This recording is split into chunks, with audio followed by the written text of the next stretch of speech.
August 24th is known as Kobe Bryant Day based on the 2 jersey numbers that he wore during his 20-year career. So in honor of 824, let's take a look back at Mamba's greatness. He played a full decade in the number 8 uniform and another in the number 24 jersey.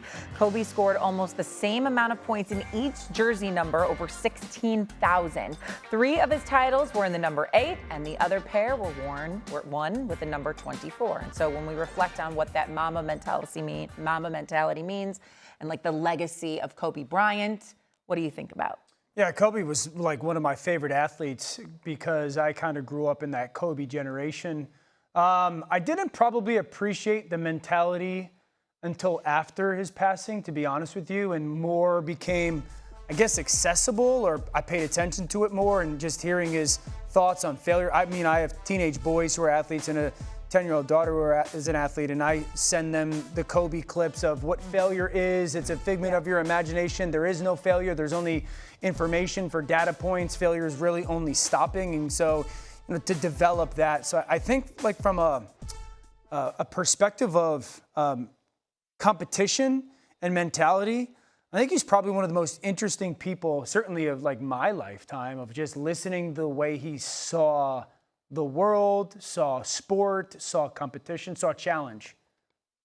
So I'm a big Orlando Magic fan, and the Magic and Kobe Bryant faced off in the 2009 finals. And in the Orlando Arena, you could enter into any entrance, and you could go basically down to the floor in a way that you really can't in any modern arena now, but you could back then.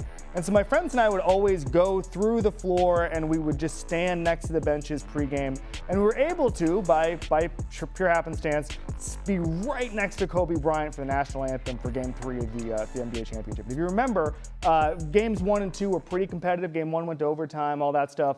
And I remember it was so loud, and it felt like Orlando was coming together, and we were going to will the Magic to win this series. And I looked at Kobe Bryant's face about 5 feet away from me. I took a couple photos, but they looked like they were taken by a calculator, so we couldn't even put them up there. They're on my Instagram somewhere. But I remember looking at Kobe's face and saying, we got no shot. We are screwed. Mm-hmm. We are screwed. Because you know what? Lamar Odom's a little nervous. A couple of these guys are a little nervous. Pau Gasol might be nervous. Kobe is looking straight ahead and saying, I'm going to dominate this team. And I've maybe never seen, we go to NFL games all the time. We go to big games, Super Bowls. You see these guys pregame. I've never seen a look like that, and I probably never will again.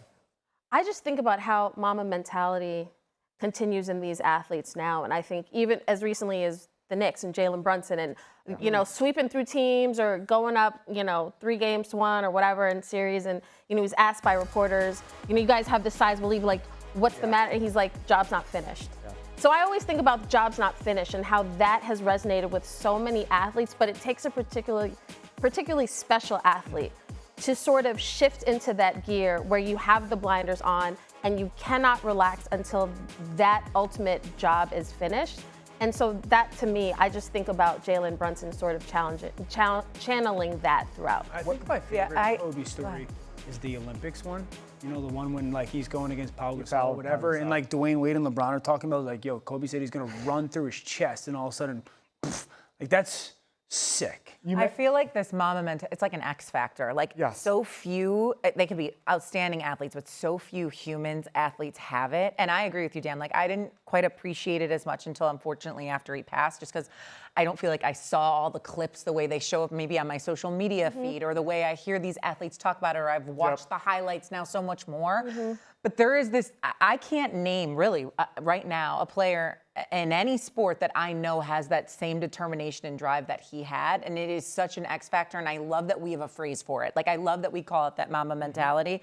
And I love that it's going to live on forever. And it's his alone, yeah. I was going to say that you mentioned the impact he has on athletes. Right after Kobe died, Richard Sherman was talking about how he blew out his Achilles. And his first thought was, when Kobe blew out his Achilles, he walked off. And I have to walk off. I cannot take a cart because that's what Kobe Bryant would do. And I think that's the biggest legacy, is that in everybody, in a lot of guys' heads, they say, what would Kobe do? Yeah.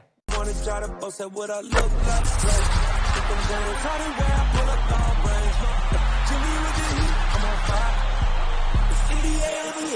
fire.